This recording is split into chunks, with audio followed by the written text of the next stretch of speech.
Good evening, and welcome to another episode of Monk Chat here at Empty Cloud Monastery.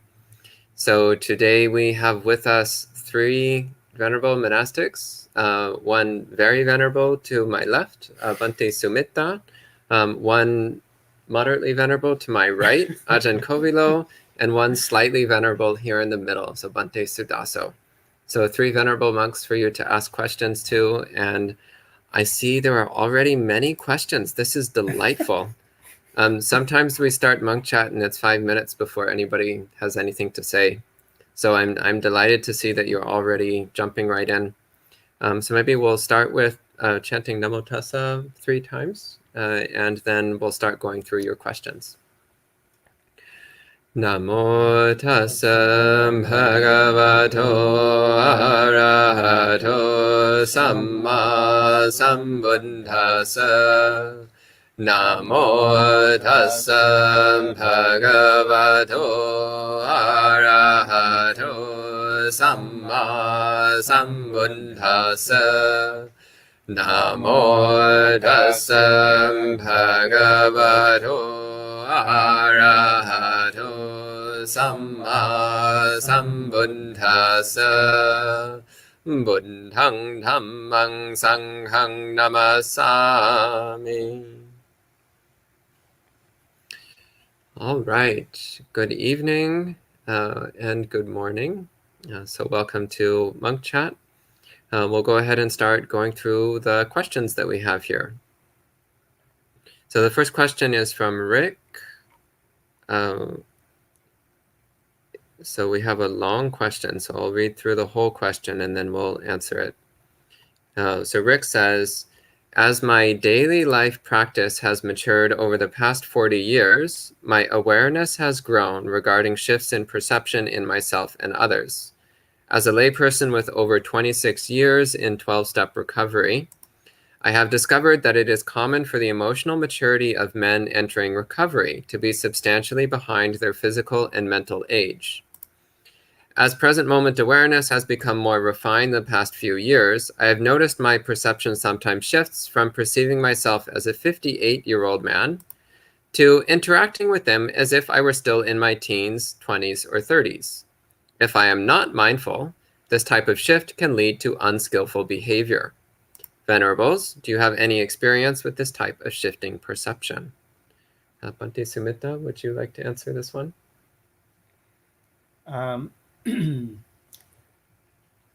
I think all of us have a child in us, a baby in us. Sometimes it's good to give an opportunity to that child to open up.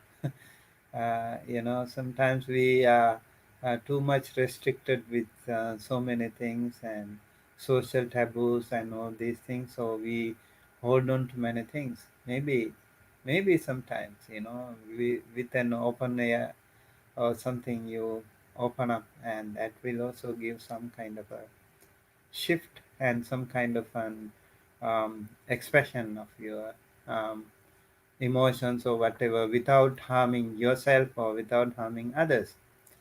And with regard to this question, I also feel like we are not um, permanent. We change and we evolve, and that is pretty much a part of our evolution as human. And also as living beings, we learn through many things from our friends, from our dharma, from our experience, our own practice, and our knowledge.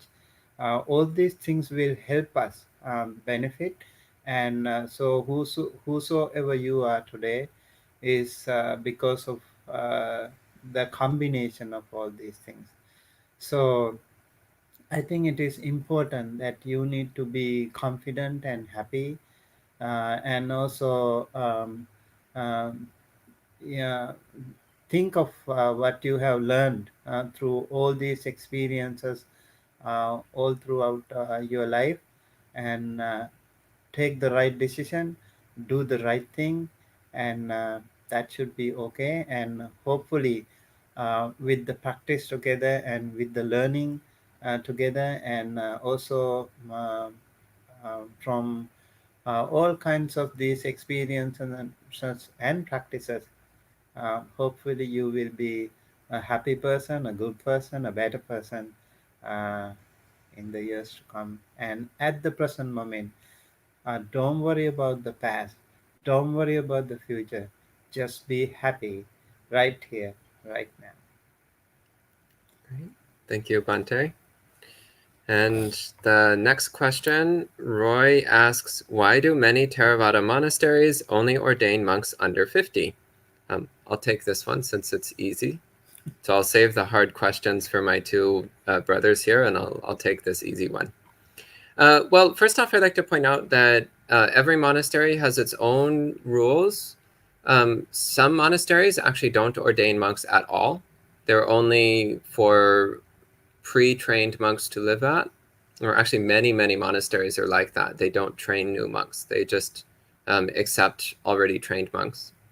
And the monasteries that do ordain new monks, everyone has their own rules as to who they accept for training and why they have those limits. So many monasteries do have an upper age limit. And among the monasteries in Western countries in the Ajahn Chah tradition, commonly there's an age limit of 50. So you can't be older than 50. That's not a hard rule. It is somewhat flexible, but it is relatively firm. I know of some exceptions, but it's pretty firmly held. As to why that is, I've heard a number of explanations. One has to do with the fact that if you start monastic life when you're, say, 60 or 70, then realistically, you're only going to be able to practice for maybe 20 years before you die. So in those last 20 years, you might have very bad health and very difficult struggle for you to practice well. And if everybody in your community is 80 years old, then who's going to look after who? So it's quite challenging.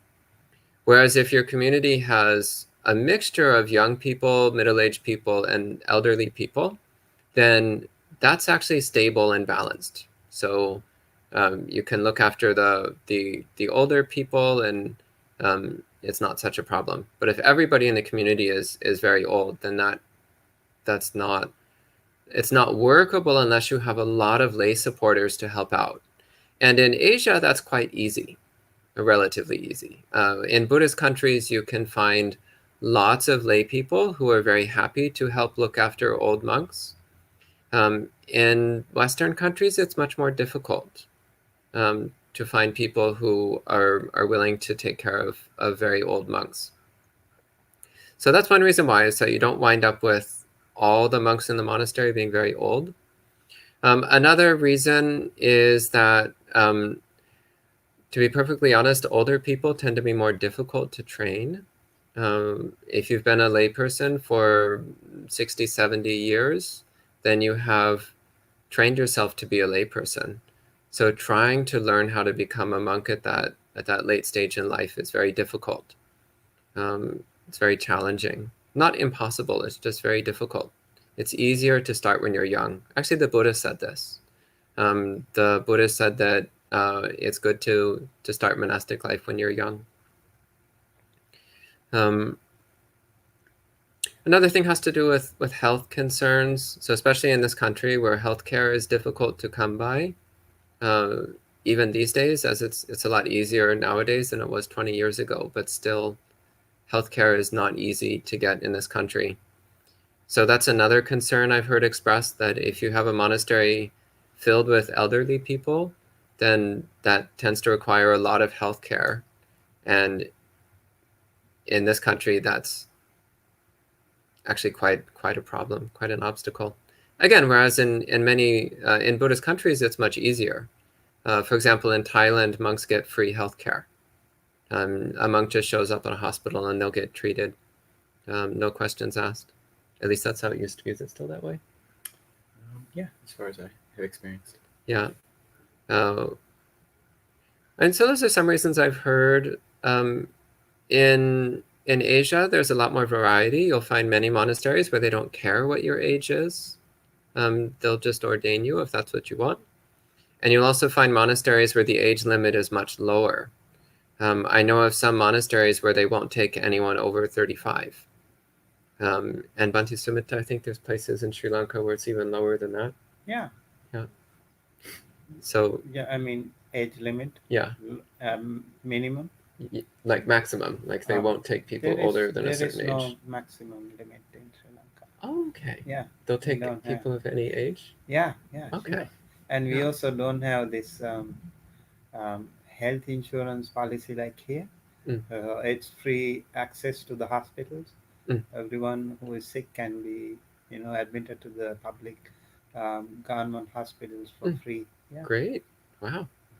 Yeah, I guess it's still, the US is still a little behind the curve when it comes to healthcare. So I'm happy. Expensive, right? It's very expensive, and even that's a whole other story. I don't want to start complaining about the healthcare in this country, but suffice to say, it's not that great. Anyway, those are some reasons I've heard as to why some monasteries in the West have an age limit. But if you go to Asia, it's much easier. There's lots of places that will ordain you, no matter what your age is. Okay, next question. Kumu asks, I missed the name of the sutta Bhante Sumita mentioned about Rajakatha, Cholakatha, 32 different topics. The Tirachanakatha, I mean, it's easy to find a reference for that. Do either of you know off the top of your head? Yeah.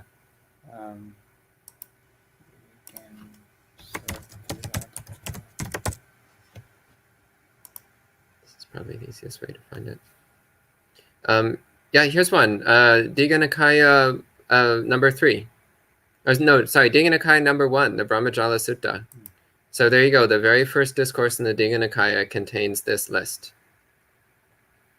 Okay. There is also Chula Sila, Majjhima Sila, Mahasila. So hopefully they are part of that. Okay. This one says, what does your current meditation practice look like? Maybe we'll start with Ajahn Kobilo. Yeah. It's an okay question.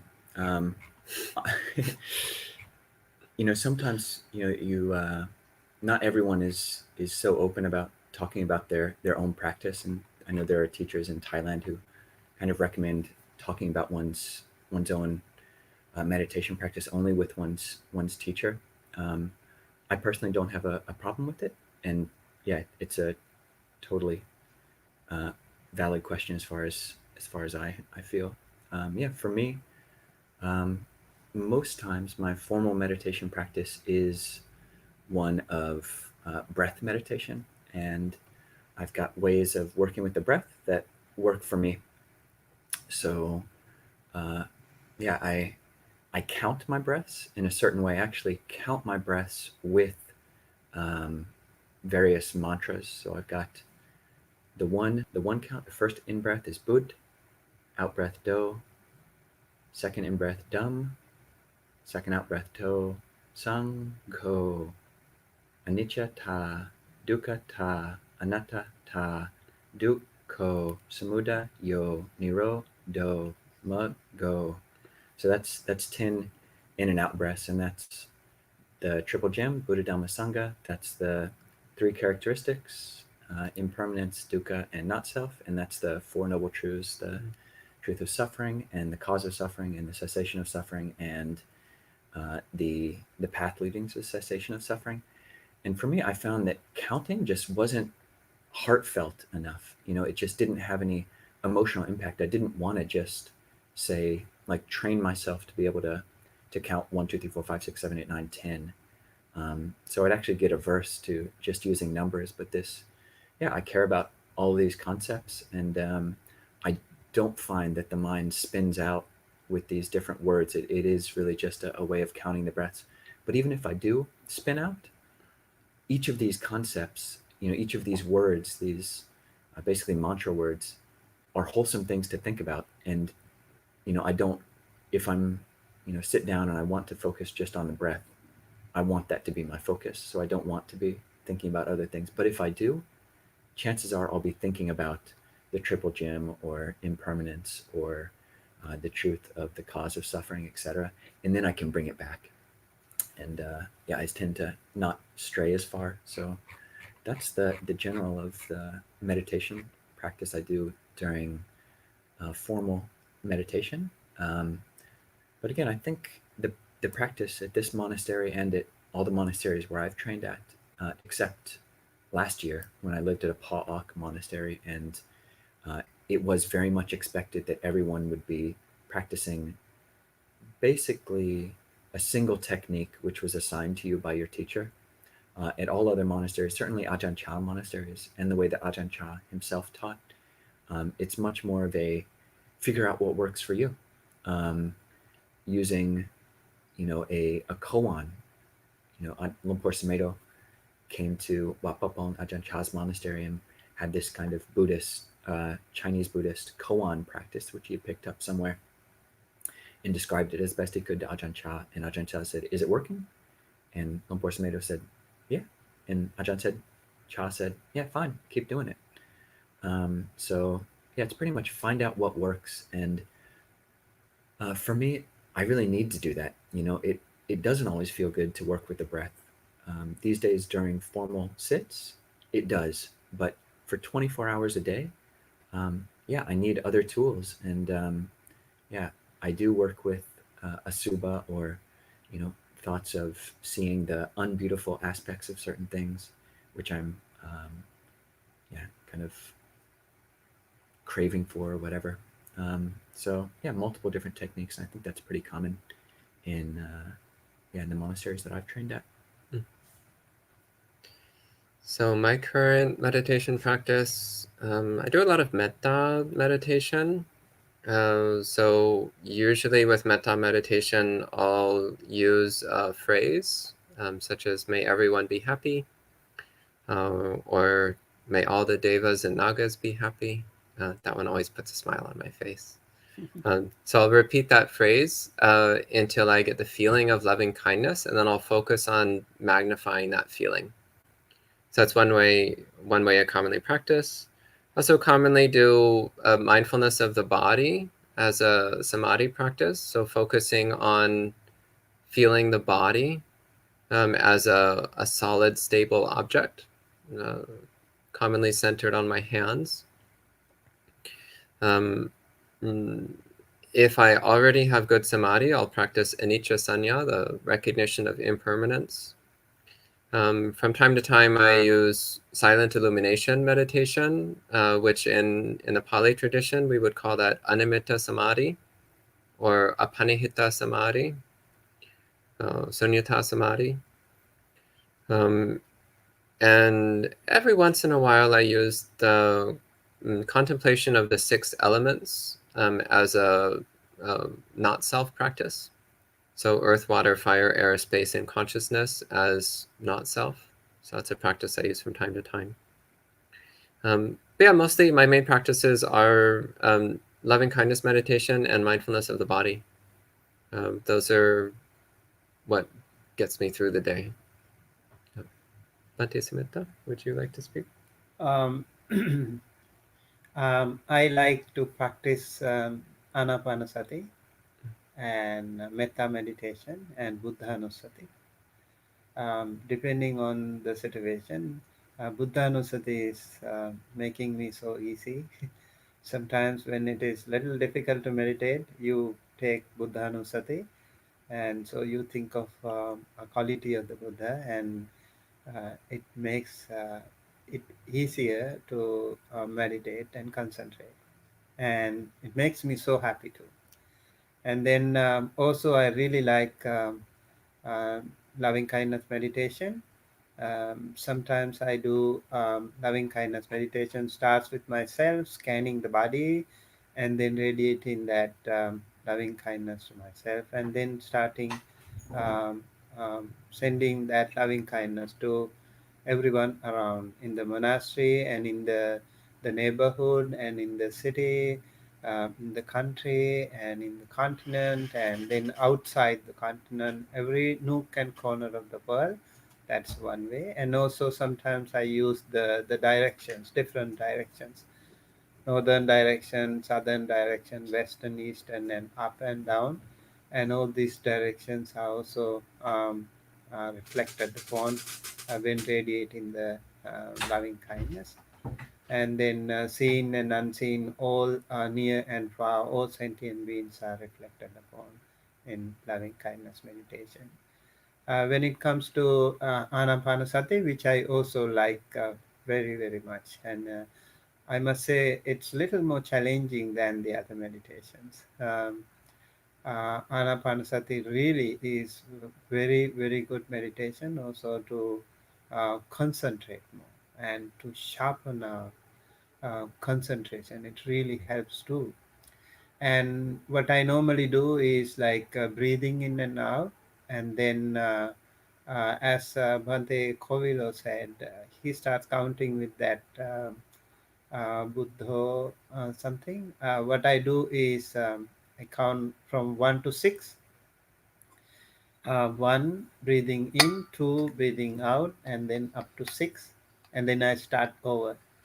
1 to 7 this time, and start over. 1 to 8, and start over. 1 to 9, and then again 1 to 10. And so this is also very challenging. If you are distracted, you would make a mistake. You would keep on counting. So you have to make sure that you are counting and also stopping at the right time. So that way, it's good actually at the beginning.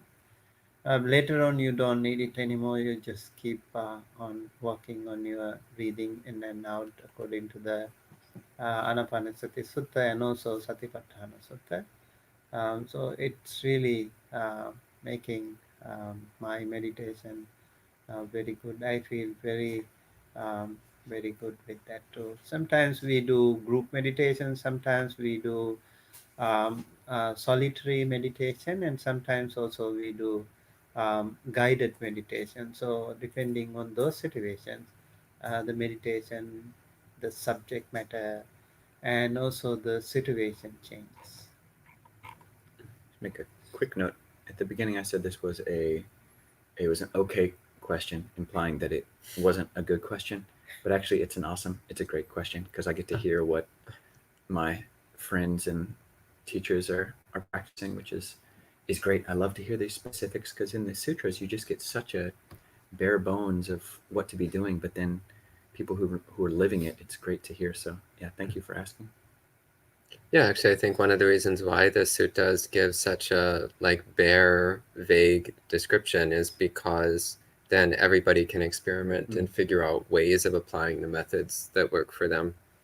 I also think like for those who are excited about meditation, you can read the suttas like Satipatthana Sutta, Anapanasati Sutta, and also Girimananda Sutta. Mhm. Very wonderful suttas, among others. So next question, Gita asks, does the cessation of all craving and desires equal the cessation of all suffering / samsara? Yes. As far as I can tell, the answer is yes. Yes. Yes. Okay, easy question.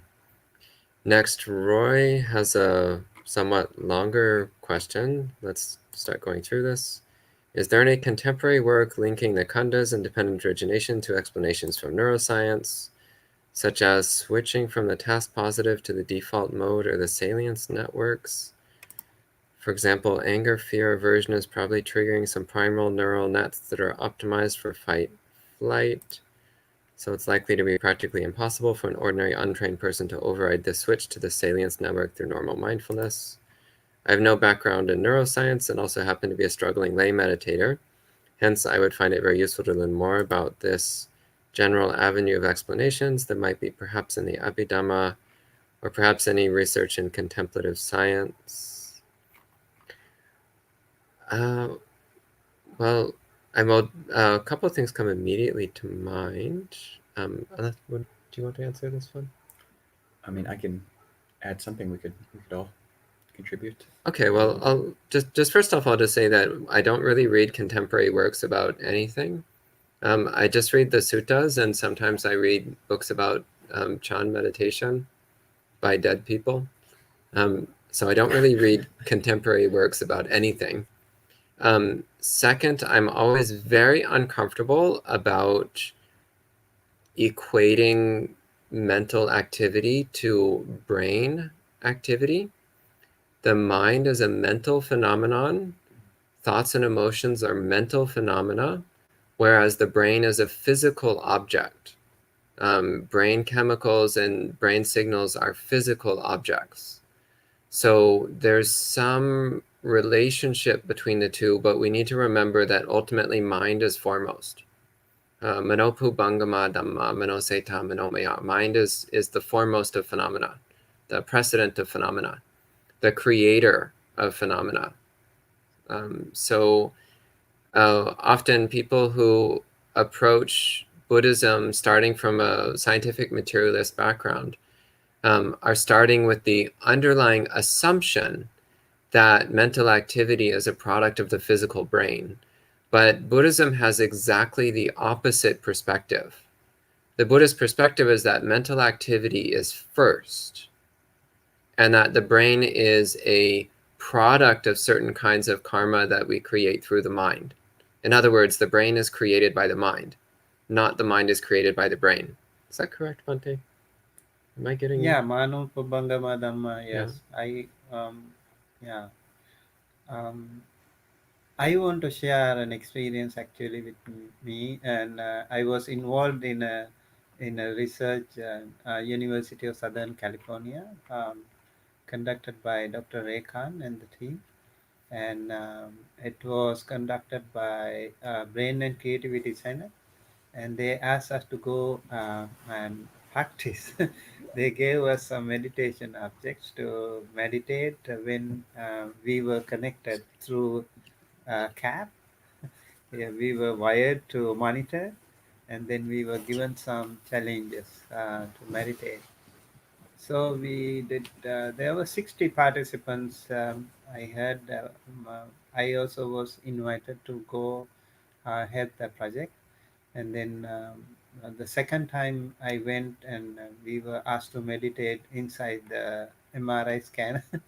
And it was the same thing. And I think in the West they also want to see in facts and figures.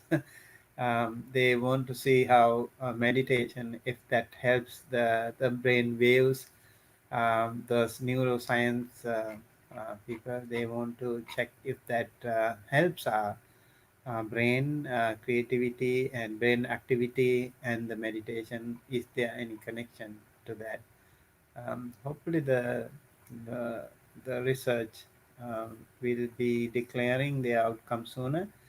I remember last time the same thing happened with the Dalai Lama and some other Tibetan monastics, and they also had done the same thing. If it works for some people to inspire themselves to meditate, and I think why not? Um, there are some, of course, some researchers that have been done through these, because they say it helps. Some of the American professors, they have tested this thing with some Buddhist monks, and it helps their memory, it helps their concentration. So they wanted to use that technique to help the American children to improve their memory and concentration. So if meditation helps, so much the better. There is an app called Waking Up, which is kind of designed by a neuroscientist named Sam Harris, and he has various interviews on there, and he has a couple interviews with other um, neuroscientists and psychologists and psychiatrists about kind of the cutting edge research about what you're discussing. And I think both the researchers who he's interviewed as well as he himself um, have quite a bit of meditation experience. And as Bante Sutta was saying, they've done lots of experiments on monks and have data on how, although I think it's very interesting what you mentioned that like mind precedes brain, but there is certainly a connection between what the mind is doing and what the brain is doing, and yeah, the results of those are talked about on this app, Waking Up, or in various books. I mean, you just go to Amazon and Google Buddhism neuroscience, you'll come up with the Buddha's brain, and there's a whole subgenre of this type of book. So I haven't read any of them, but I imagine you'll get other people reviewing them. So Okay. And the next question says, so Richard is asking, what is the monkey mind? Well, there's a simile in the suttas where the Buddha says, just as a monkey lets go of one branch and then grabs another one, and lets go of that branch and then grabs another one, the same way the mind is constantly grabbing different objects. Is that right? Yeah. Yeah. Do you want to talk about this metaphor?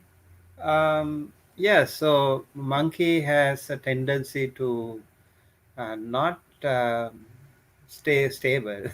He would scratch here, scratch there, jumping here, look here and there. So that is the kind of ideal metaphor Buddha has used actually to compare that to the mind.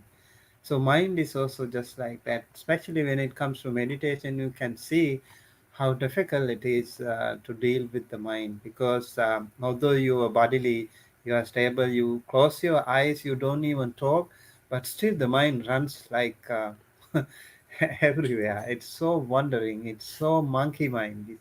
And then also it's also real compared to a wild buffalo. um, so when that the mind has that kind of a tendency being wild and untamed, so it is always difficult to maintain. So that's why it's also like a muddy pond, and so when you meditate, you become tamed yourself, and you can if you can tame your mind, there is nothing that you cannot do. Everything is possible. So mind taming is all what we are trying to do. Great. And next question, Richard asks, can you have happiness without being tranquil? Ajahn Kobilo?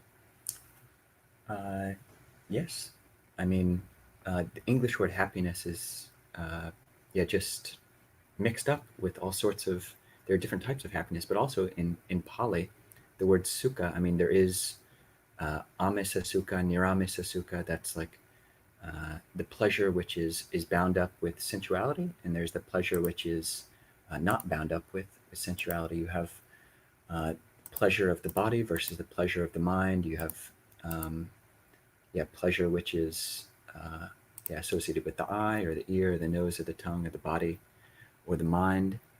Um, and can you have happiness without being tranquil? Yeah, a lot of these types of happiness, like worldly worldly happiness, what you know most of us were running around doing from age uh, I'll be generous, maybe from age like 12 to 22. I mean, basically just all sorts of seeking that the happiness of sights and sounds and smells and tastes and movies and music and all these things. And it's not necessarily tranquil, but it can be a lot of fun. So like in English, like this word fun and happiness are mixed up. Is there a word for fun in Pali? Dava, maybe? Oh, Neva Devaya. Yeah, yeah, I guess so. Dava. Dawa. Yeah. What do you think? Yeah. Yeah, maybe. We can it's difficult to translate, but yeah, some closer connection is there with that word. But a lot of the ways that we find pleasure and happiness just are not at all tranquil, and it's not hard at all to look. I mean, yeah, just think back not too far. I don't think anybody's gonna have to go too far to find the types of happiness which are not tranquil. But uh, yeah, certainly the higher levels of, or the more refined levels of happiness become more and more imbued and um, more and more tranquil, and that's what we're trying to do. Is really like um, Dhammapada verse in the uh, Miscellany Vagga. It's when a person uh, sees that by abandoning a lesser happiness, you gain a higher happiness, then the wise person abandons the lower happiness in order to get the higher happiness. And yeah, when you taste like the happiness, or even the pleasure of tranquility, the upasama sukha, the sukha of peace, or the paviveka sukha, the pleasure of seclusion, or the sambodhi sukha, the sukha of yeah, awakening, then it's so much more refined. You go to a meditation retreat for 10 days and you'll just be amazed that you give up your TV and your movies and all your whatever, but you can just sit there. And I mean, you're going to see a lot of dukkha, of course, but you'll have times when you're just really at peace and really content. And it's surprising, I think, for most people. It's certainly surprising for me to see these higher levels of happiness, which when you have that, you can look back on the milha sukha, the midha sukha, the pleasure of kind of like, it's almost like a filthy pleasure, or like the pleasure of sloth. These are the types of pleasures which, yeah, I mean, there's some gratification in, like, but then there's also the result of yeah, less refined, more coarse types of pleasure and happiness. And next, Michael asks, do you have a way of being mindful by centering yourself in your body? Yes, it's called mindfulness of the body, so Kaya Gata Sati. So the way you do this is you pick some place in your body and you focus your attention on feeling that place very intensely and clearly. So cultivating a genuine curiosity about that region of your body. And as you become more clearly, intensely aware of that part of your body, then you can become aware of your whole body all at once without moving your attention from that center point. And this is a way of actually entering very strong samadhi. So you can get very good concentration in this way. So you pick some place in your body, focus on feeling it very intensely and clearly while still being peripherally aware of the rest of your body. And just keep intensifying and sharpening that attention. And the mind will become extremely, extremely precise, extremely peaceful and unified, very alert. And in that way you can enter concentration. So next, Sean says, there was a discussion of a sutra on your channel. I don't remember which one, but it was tactics for changing your thought patterns. I was wondering if you remember the sutra or have any advice. Bhante Sumita, would you like to talk about suttas with tactics for changing your thought patterns? The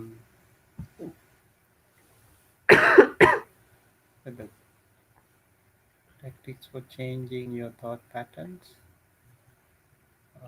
Is that the Satipatthana Sutta? Vitaka Santana. Vitaka Veda Santana? Vitaka. Yeah. I mean, all of those sound reasonable. So Bhante Sumita suggested the Satipatthana Sutta. Ajahn Kovilo recommended Vitaka Santana Sutta and Dvaita Vitaka Sutta. All three of those are in the Majjhima Nikaya. But actually, what I thought when I was reading this question was that's kind of the entire Pali Canon. Karaniya Metta Sutta, like it's also it's a very wonderful sutta. Yeah. And Metta Nisansa Sutta. Also, they give that sutta gives 11 benefits of metta, and Girimananda Sutta, as we mentioned. Yeah, there are quite a few suttas that can be very helpful. Yeah, so Sean, there's a few that you might start looking at. So the Satipatthana Sutta, Vitaka Santana Sutta, Dvaita Vitaka Sutta, Girimananda Sutta, Mettana Sangsa Sutta. Karaniya Metta. Karniya Metta Sutta. Okay, there's And 6. Kayagata Sati Sutta. Kayagata Sati Sutta. Anapanasati Sutta. Anapanasati Sutta. Okay, there's 8. You've got your homework. Okay. Luciana asks, Bante, what is the difference between Patanumodana, Etavata, and Patidana? Is one more powerful than others? Actually, I'm not sure what these... Do you know what she's talking about? Pattanumodana is like you are transferring merit. Pattanumodana is actually um, you are sharing others' merits. Pattidana is you are transferring merits to others. So these are the two things. And when you do ettavatacha amhehi, you are actually transferring merits to devas and other beings. And when you transfer merits to departed ones, you use idamme jnatirang hotu. So you can also transfer merits to the departed ones.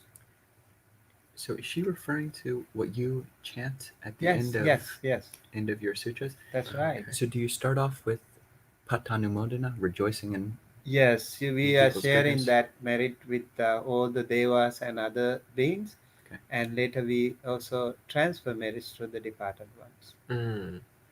Yeah, this is Pattidana and Pattanumodana. Okay. They are called 10 Punya Kirya. Uh-huh. Yeah, they are part of the 10 Punya Kiryas. And the Etavata, is that? Ettavata is one of the Pali stanza that we were using to transfer merits to the devas and other beings. Etavatacha amhehi sambatang punya sampadang sabbe devana modantu sabbasampati siddhya. Yeah, Sabbe Bhuta Anumodantu and Sabbe Satta Anumodantu. Yeah, it's very commonly chanted in the Sri Lankan tradition, but it's also, I've heard it's in one of the Thai chants that would be chanted at Bayagiri. I don't remember which one, but we would chant it occasionally. So it's also in the Thai tradition, but it's not as common. In Sri Lankan monasteries, I hear it all the time, but in Thai monasteries, not so much. The second part is one is more powerful than the other. I think they you are sharing your whatever you do, you share with the others would be so nice, And so also transferring merits also it's a token of appreciation, being grateful and thankful to all your departed ones, your parents, your whosoever departed ones. They have done so much for you, and just be kind and compassionate for all of them. And also those departed ones we don't even know in innumerable past lives. Just be kind to them. Sharing your merits with all of them. I don't know which one is better, but we do both of them together. Okay. Next, we have a question. When you practice Anapanasati, do you only focus on sensation from the body door, or do you also use ear to listen to the breath come in and out? Do you ever focus on any of the other sense doors? So since I don't practice Anapanasati, I'll let my two brothers who do practice Anapanasati give their answers to this one. Yeah, I personally, sometimes I do use the ear door, but not like hearing my own breath, but actually like to the nada sound, or just like this constant ringing, and it does seem like there's a correlation like between that sound. I mean, if you're in a quiet room, or even if you're not in a quiet room, but you've trained it, you can actually hear this constant kind of ringing. For some people it's a lot louder, and it's even like made a problematized and called tinnitus. But tinnitus is a whole nother degree. But there is a relationship between that and the breath. So you can actually listen to the nada sound and be focusing on the breath. And that's kind of fascinating to pay attention to. You can also focus on the breath externally. So if you're at a meditation retreat and the jerky guy next to you, I should go this way. The jerky guy next to you is just breathing, super loud, rather than, being annoyed, you can just actually take their breath as a meditation object, theoretically. Yeah. Yeah, so like in my case, I just sometimes we start with you know, when you sit for meditation, your body normally is not so calm. At the beginning, it's little more restless, so your initial breathings can be little more longer. So just be mindful. Listening to your own breath means you not necessarily with your ear, but actually with the mind.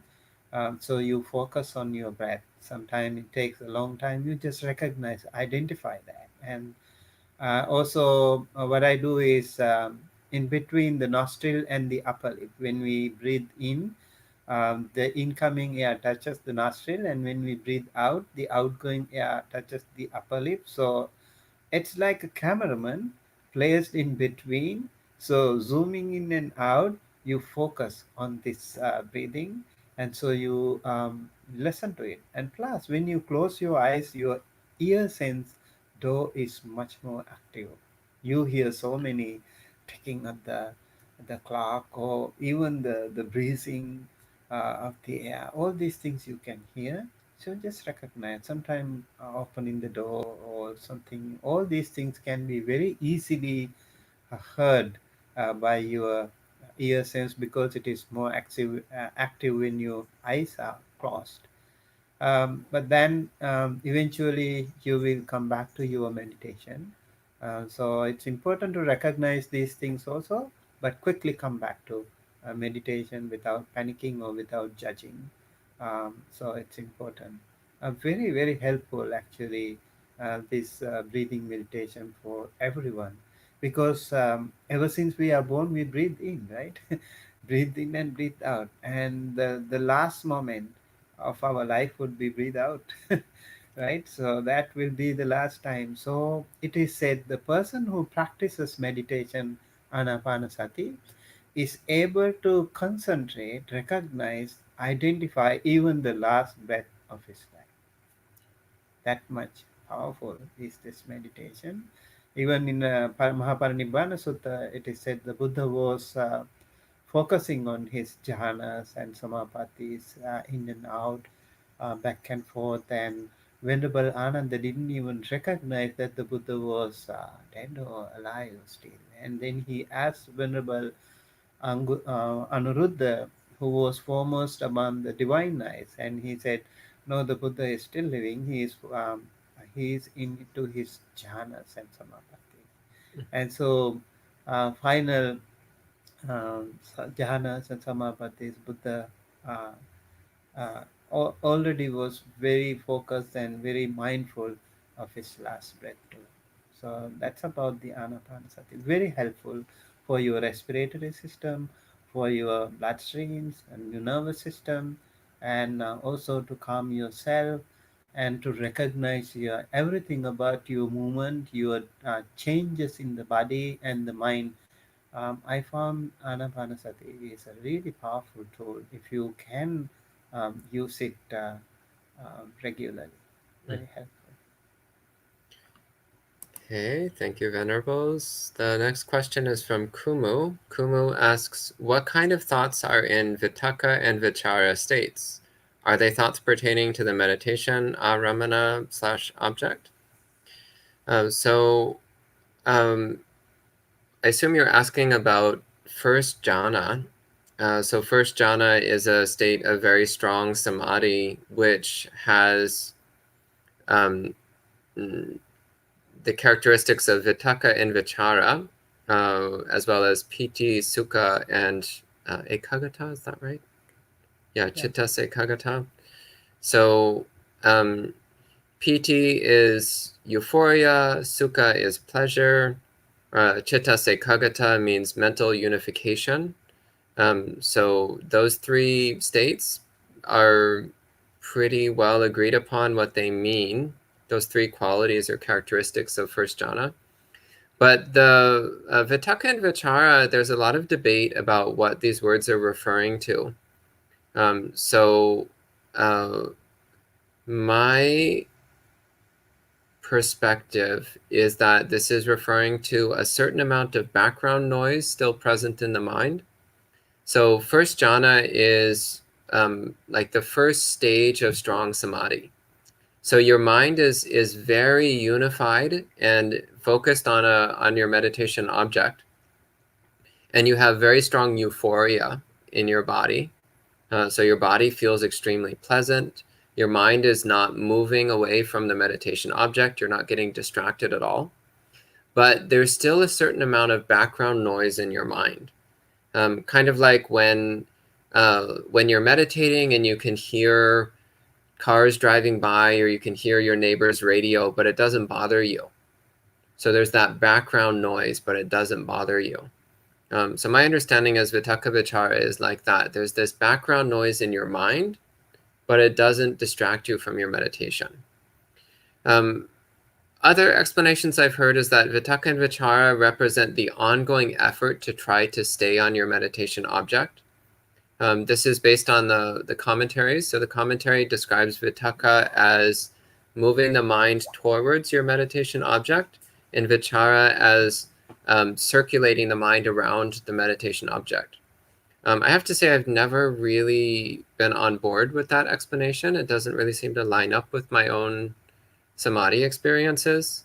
But I know other people who say that is a good description of their samadhi experience, that Vitakka and Vichara represents the effort that you're making. So in first jhana, you're still making effort to try to stay with the meditation. And it's very easy to fall out of that and lose your concentration. So the Vitakka and Vichara is that constant effort to stay with the meditation, stay concentrated. And then in second jhana, Vitakka and Vichara fade entirely. So my understanding is that in second jhana is when your mind is so unified and focused that even the background noise has faded away. And the other interpretation of Vitakka Vichara representing the constant effort to keep the mind on your meditation. In second jhana, your concentration is so stable that you no longer need to put forth any effort to stay on your object. Kind of like when you're riding a bicycle, you're pedaling really hard to build up speed. That's Vitakka Vichara. But then once you get fast enough, you can stop pedaling. And all you have to do is just keep the bike stable, and it will just keep going on its own. So that would be second jhana. You no longer need to pedal the bicycle wheels because the bicycle is already moving fast and upright and steady. Yes, go ahead.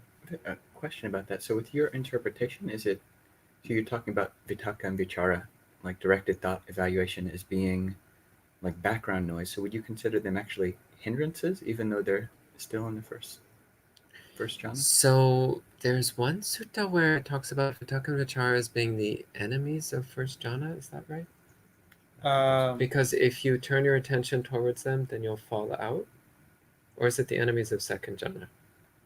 I'm not sure about that, but I have heard like initial application and sustained application also is another way to like you have the aramana, and then you are very focused on that, and that is the vitakka, and vichara would be the sustaining of that strong focus, and that way you can actually keep your, at the beginning we all can meditate, but it's on and off.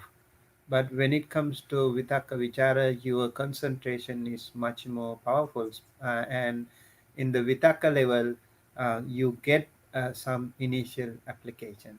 And then you, in the other level, sustain application, that you are able to practice more and more. There is also a word called Jhana Vasita, right?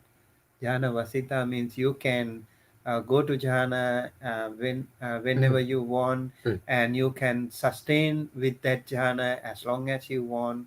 Like especially those great arahantas, they could do it uh, for for a longer period of time. Especially when it comes to, I think, Nirodha Samapatti, they could meditate even for 7 days without sleep, without food.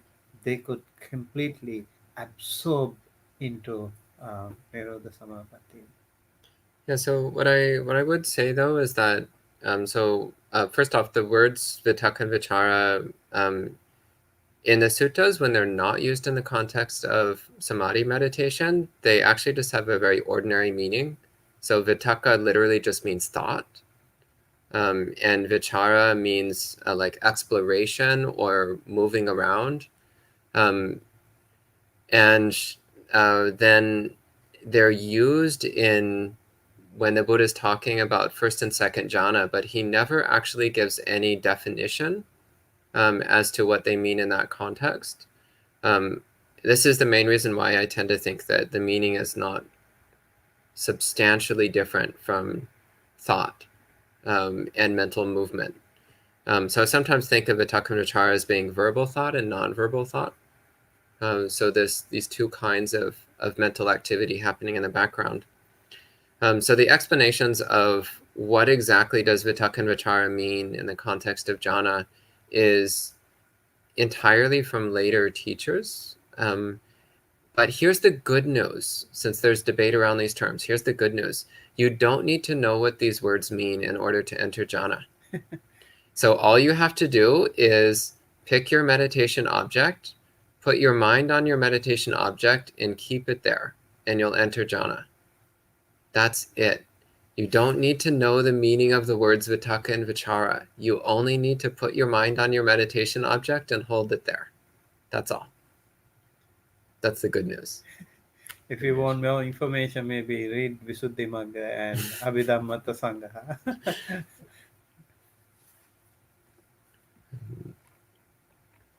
Yeah, actually, one of the best explanations for entering jhana that I've heard is very simple.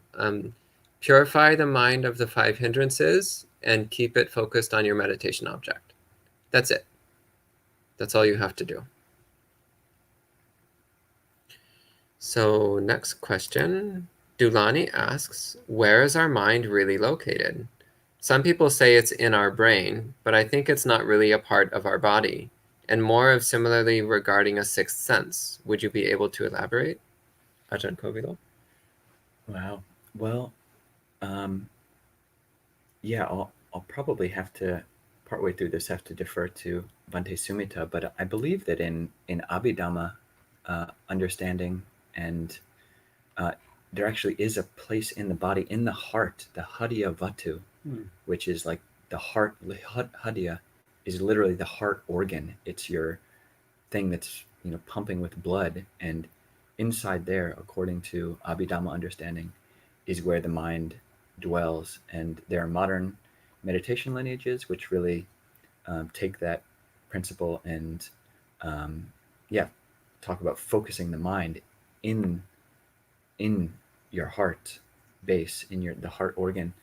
Um, but that isn't mentioned in the suttas, and most of the teachers that I've studied with have never say that you can't really place the heart or mind anywhere in the body. I mean, any of us right now can just experience. I can experience the bottom of my foot right now.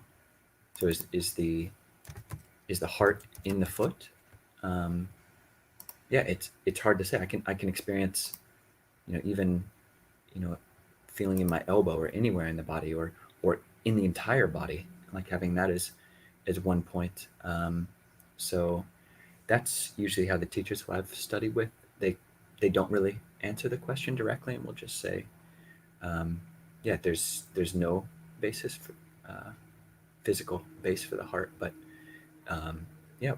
Bhante Sumita, what is this heart base, this Hadiya Vatu? I think this Abhidhamma reference is there with regard to the Hadeva. So it is said there is some, um, I think it is something to do with the quality of the blood or something, and it's not necessarily the Hadevatu, but that particular area. So let's say like you have a heart transplant. So does your mind go to another person? No one. It's not necessarily that way because it is that quality of the blood that particular area. That is all what matters according to that we have to think, assume. And also mind can also, if it is mana or chitta or vijnana, there are so many attached things to the mind. So let's say, like, if you have when you sit you feel numbness, or you have some pain somewhere. So then when, especially when it comes to meditation, you see, you can recognize some parts of your body having pain, so maybe the mind is over there in that time. So mind can be everywhere, like your vijnana, vijanana lakkana vijnana, right? And then chitta also, like chinteti chittang, when you think, it is called chitta. And mind, chitta, consciousness, vijnana, they are um, all in a family, which has different capacities and different roles. Um, yeah, it's a good question, but um, as Bante Kovilo mentioned, only that Hadevatu part, not the brain that we are talking about, is more referred in the Buddhist literature.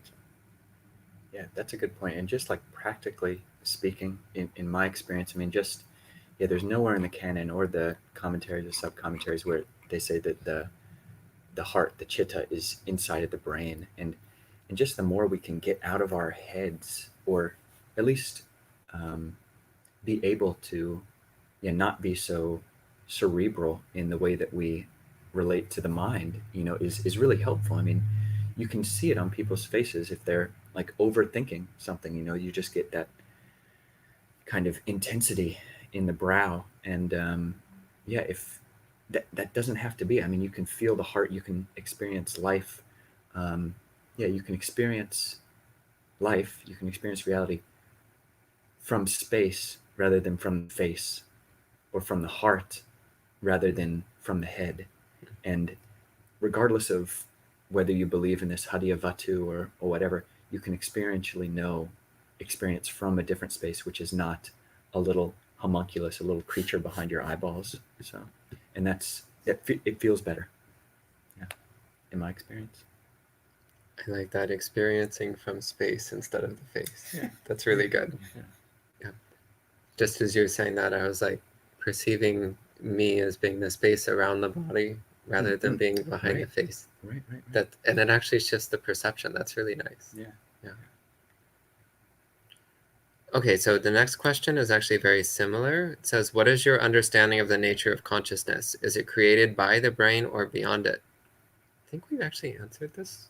Mm-hmm. Yeah, it's not created by the brain. No. Then Roy has a question specifically for me. He says, regarding body awareness through focus on a single point, could you contrast this with scanning the body? Yes, so in scanning the body, you are moving your attention through the body, usually continuously moving attention through the body, sometimes slowly, sometimes quickly. By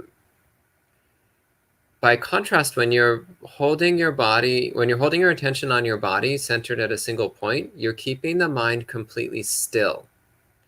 So moving your attention through the body, you cannot enter samadhi because the mind is constantly moving. And when the mind is moving, it cannot become still.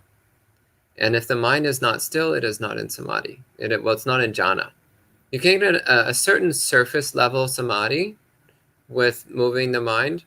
If the mind is moving in a very specific pattern, a specific unchanging pattern, like in walking meditation, then you can get a certain superficial samadhi. But to get really deep, strong samadhi, such as entering jhana states, then the mind must be still. And for the mind to be still, you have to hold it steady on a single object. You can't be moving it around. So body scanning can be useful for someone who has a hard time paying attention to their body, or someone who's very restless and needs to do something active with their mind. It can give them something more active to do.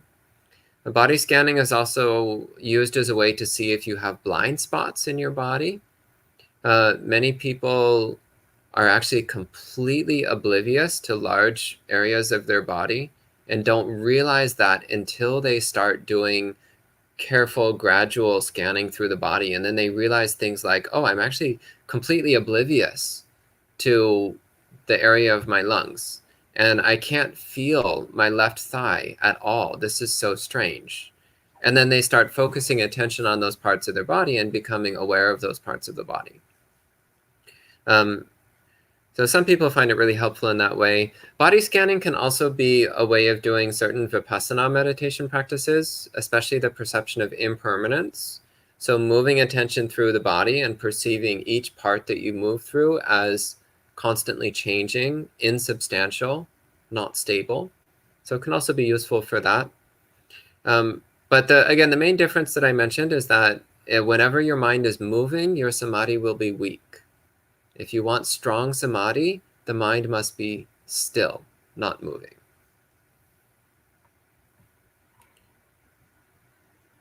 Do you have something you wanted to add to that? Yeah, I remember actually a case in Sri Lanka. There was one lady.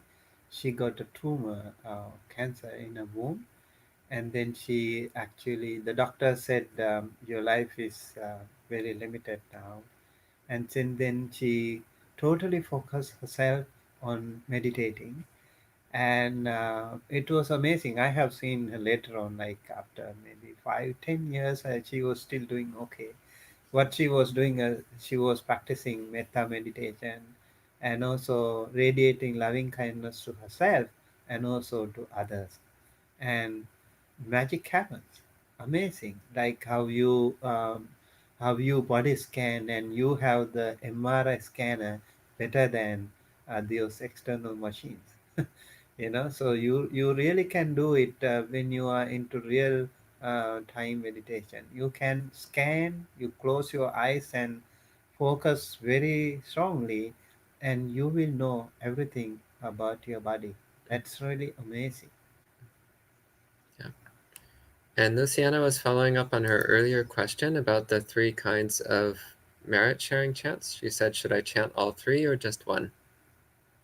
uh, what are the three, like So what's it? Pattanumodana, Patidana, and Etavata. Yeah, so Pattidana is Pattanumodana is yeah, so there are two, right? I think it Two. is two. Yeah. Patidana and Patanamodana. Yes. So And should Etavata is just the So name. whenever Okay. you see someone doing good thing, keep your palms together and say sadhu sadhu sadhu. That will also be you sharing. You are being a part of that wonderful meritorious activity. And also, when you do something good, think of your loved ones, think of your parents, think of your departed ones. Just say, may they all share this merit, receive this merit, be well, happy, healthy, safe, wherever they are. I think that should be also good. But if you can uh, do the chanting, that's perfectly all right too. Yeah, that Okay. Patanamodana is a great skill which we don't really give emphasis to in America or in even American Buddhism, really, but Pat, like in line with or toward, in one sense, Anumodana, so delighting in other people's goodness. Mm. And I've heard some teachers call this like lazy man's merit. So basically, I don't have to do anything. I just have to like look at the good stuff you're doing and like enjoy it. Like, way to go. That's you're like giving Yeah. Dhamma talks, and yeah, I love it. So yeah, In the four That's great. Brahma Viharas, it is said like metta is the infinite, immeasurable loving kindness that you can radiate to every sentient being. And when it comes to karuna, it is that you're focusing on those suffering beings, people who are sick and people who are poor, weak. You just have kindness, compassion to them. And when it comes to the mudita, I think it is the more challenging one. People who are better off, people who are better looking, more educated, more smarter. You see them, you feel jealous. yeah, This is where we need mudita, the sympathetic joy. Look at them and think of them. oh, they have done some good karma in the past, or they have done so much hard work, that's why they are successful. Sadhu, sadhu, sadhu. Keep your palms together, and that mantra will save you from jealousy. That will be a good skill, I mean, tool to cope up with this jealousy that we all, many people have this problem. I think it's quite telling that in English, like the word Schadenfreude from German, like to delight in other people's suffering, is like, more well known than. I mean, there is an English word for mudita, which is compersion, but nobody knows this word. It's I mean, it's used in like uh, polygamy circles, which is a bit weird. Yeah, so nobody knows it, but yeah. How is that Polygamy is spelled? like having many wives, I think. Well, polygamy is, but compersion is like delighting in your one wife's joy of your There's other wife. another word also, Yeah. like what do you call masochism? Exactly, that's the opposite. Yeah. Yeah, Schadenfreude, masochism. The opposite of jealousy. Yeah, it says compersion is loosely defined as the opposite of jealousy. Okay. Yeah, I guess that's a little bit like mudita. Yeah. So, next question. Nimesha is asking for an explanation of a simile from the Nandakovada Sutta. So I'm actually looking at the sutta as we speak. So I'll briefly read from the translation and then say a little bit about what it means. Or would you like to talk about this one? I don't really remember much of the content. Okay, I'll read it first, Yeah, and then yeah, if you yeah, want to yeah, say some sure. words. So it says, so this one is the monk Nandaka is talking to a group of bhikkhunis, and he says, "Sisters, suppose a skilled butcher or his apprentice were to kill a cow and carve it up with a sharp butcher's knife. Without damaging the inner mass of flesh and without damaging the outer hide, he would cut, sever, and carve away the inner tendons, sinews, and ligaments with the sharp butcher's knife. Then, having cut, severed, and carved all this away, he would remove the outer hide and cover the cow again with that same hide. Would he be speaking rightly if he were to say, 'This cow is joined to this hide just as it was before'?" And the bhikkhunis reply, "No, Bhante." And Venerable Nandaka says, "I've given this simile in order to convey a meaning. This is the meaning. The inner mass of flesh is a term for the 6 internal sense bases. The outer hide is a term for the 6 external sense bases.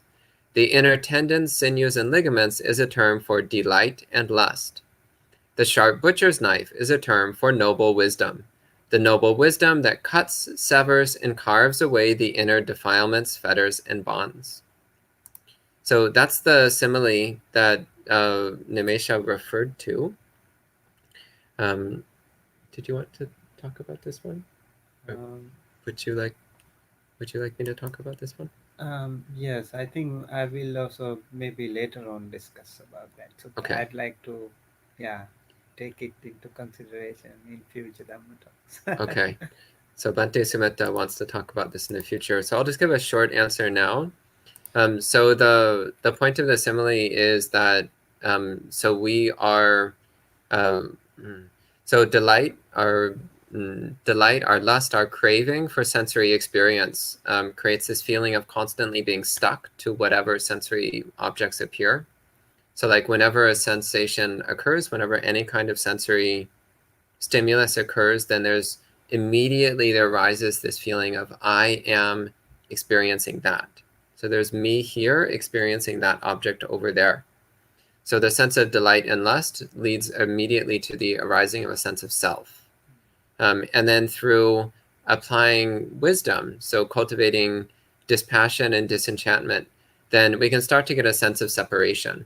So that when there is some kind of sensation arising, we recognize the sensation and we recognize it as being not me, not mine.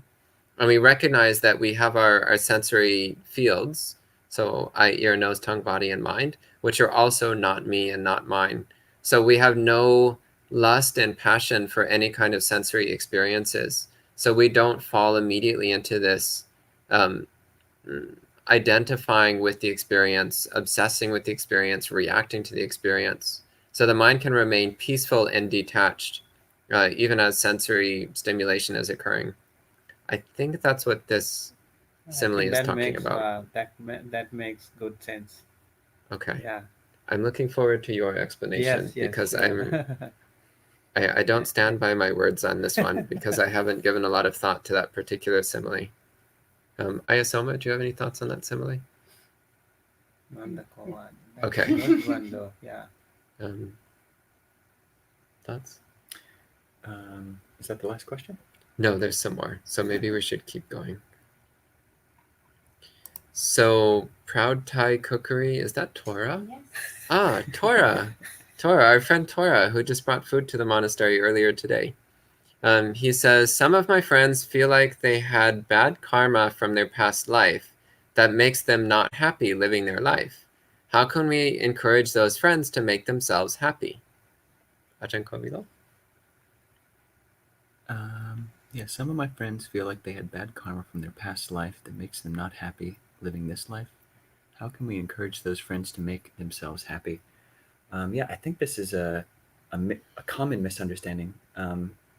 It probably in Thailand, but also in America. I mean, you have just like the common English phrase, like, "Oh, that's just his karma," you know, meaning or implying something like, "Oh, basically that's just all the junk and suffering that he's got to deal with for for whatever reason," and it doesn't really allow for uh, yeah uh, much agency or intention in the way it's kind of thrown about in casual English discussions. I mean, since we know the person asking, I mean, one thing which you've probably thought about and is just, I mean, the common Thai use of the word gam, bing gam kong kao. It's his gam, like the word gam, which is the Thai rendition of kama, pretty much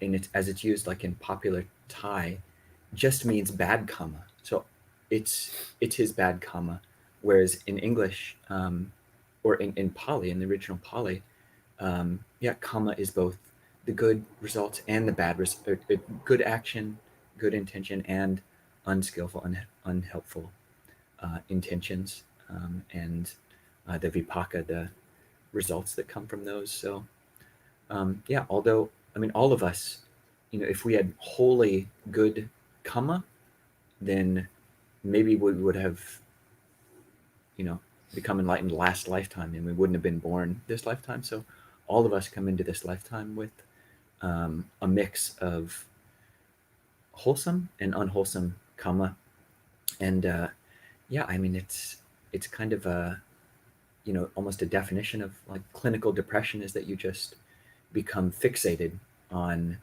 the negative, and you can't see the positive. So really, it's just a matter of um, well, it's very difficult when someone is actually depressed. Um, you can say, oh, just focus on the positive, but depression is it's not just a physical or it's not just a mental um, condition. It also has a physical aspect that people can't just snap out of.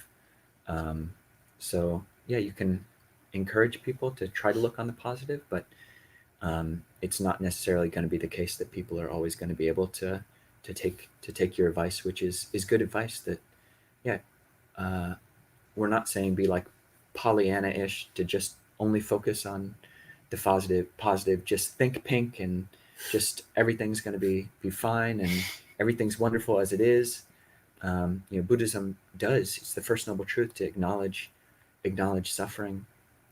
Um, but that said, there's also the third noble truth and the fourth noble truth. There is, an end of suffering, and there is a path leading to that, and there is, yeah, we've done good actions in the past, and it's not uh, selfish or it's not um, necessarily, you know, entirely ego or pride inducing to, yeah, focus on the positive we've done. So, um, yeah, try to do that and be a good friend and yeah, try to just by your own example, uh, you are a very positive person, and yeah, that is contagious. And if you can maintain your own kind of right view, just that, yeah, yeah, there's good and result, there's, you know, good results that come from good action, and even if we aren't seeing the results right now, um, there's good results from shifts to good intentions too. So yeah, keep keep keep doing the work, and then the results will come of themselves. So. Okay. The next question, Danilo asks, in Nibbana, is the functioning of chitta completely stopped? Bhante Sumita. I think Nibbana is the complete cessation or the complete absence of craving or tanha, all forms of desires. And so when you have chitta, you will always think and you will also generate karma.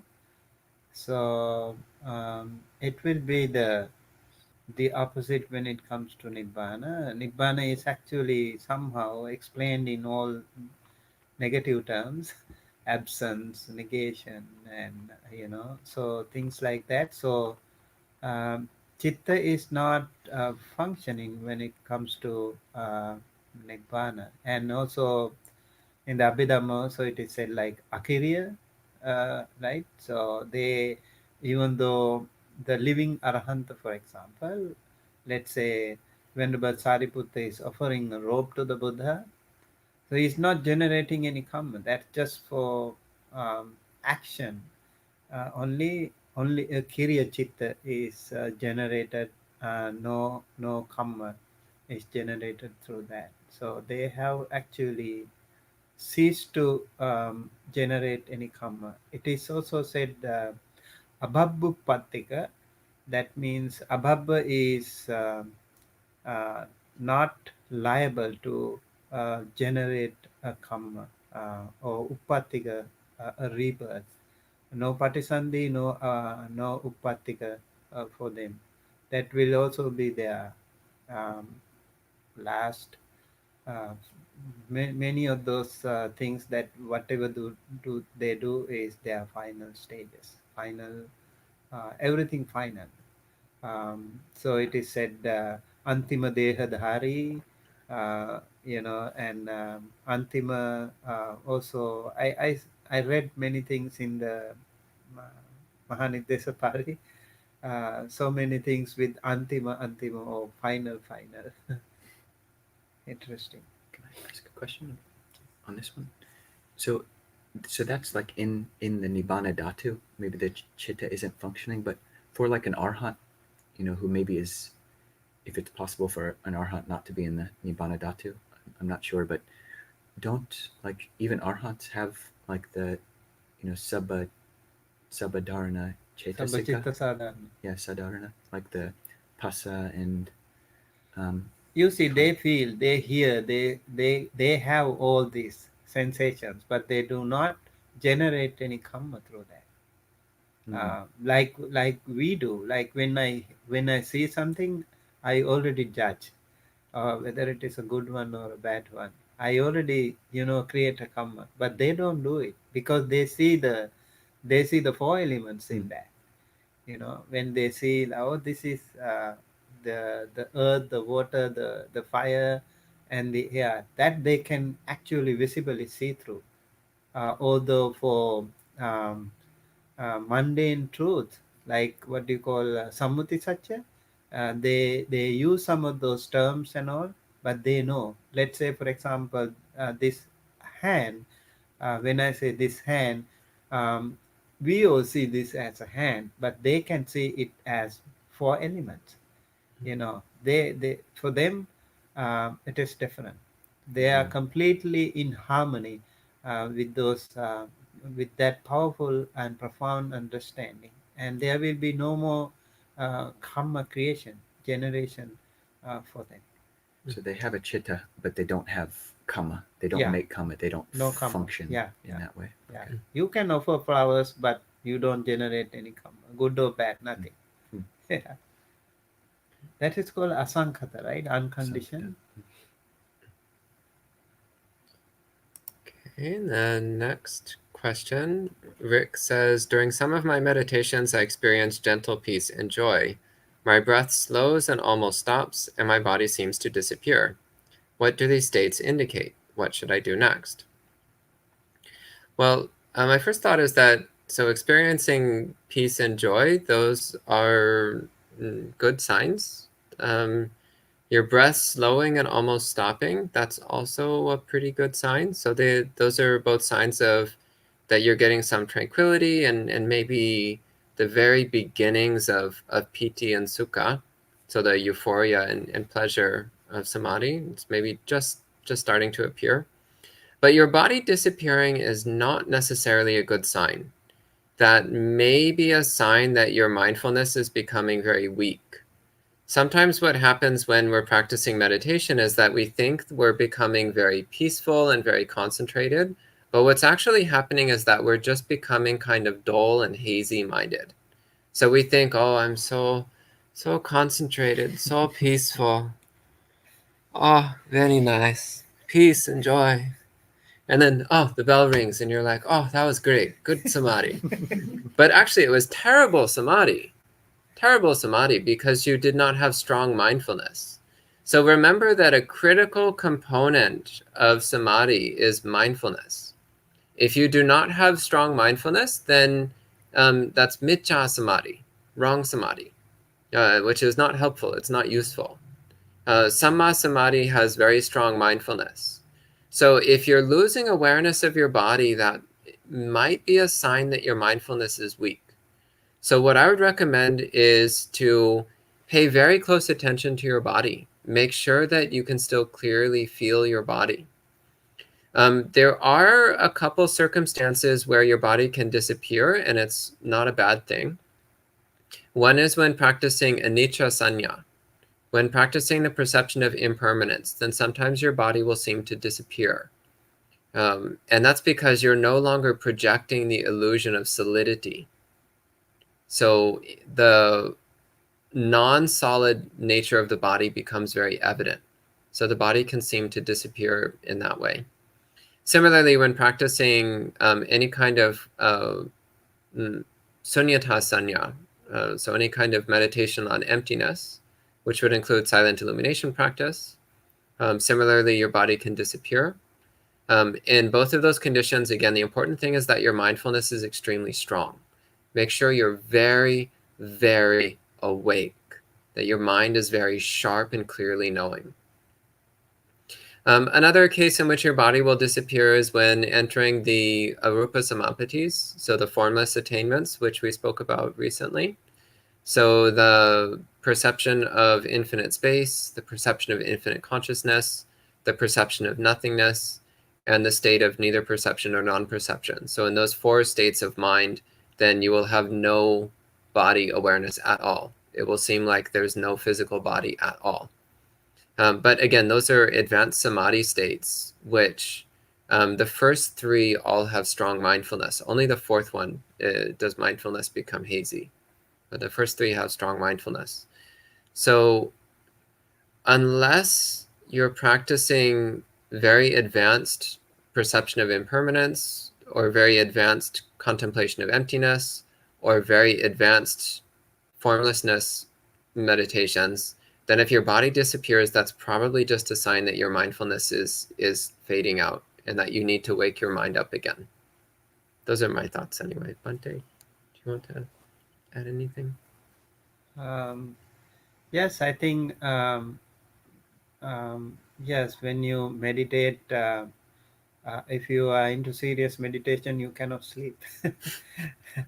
If you feel sleepy, means your body is weak and your meditation also can be weak. No matter how long you meditate, if you are good in meditation, sometimes it can happen.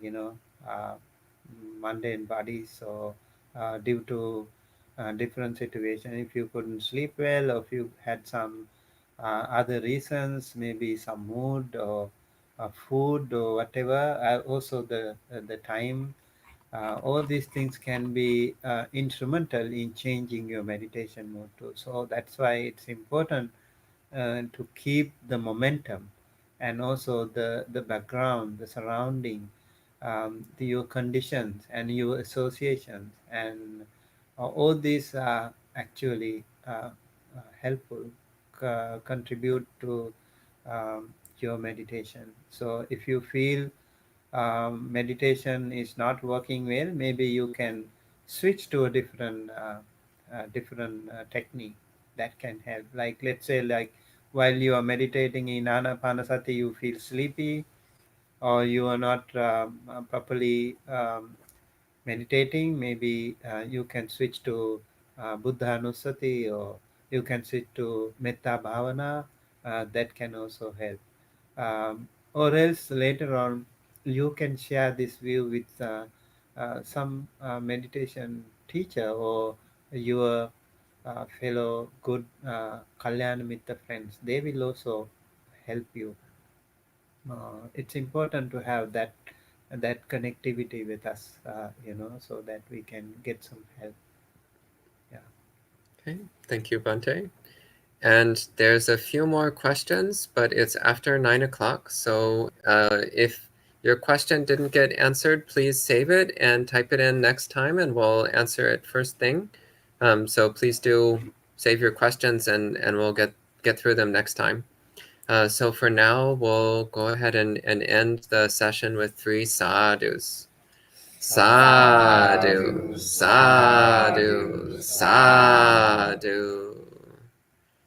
And we'll see you next time.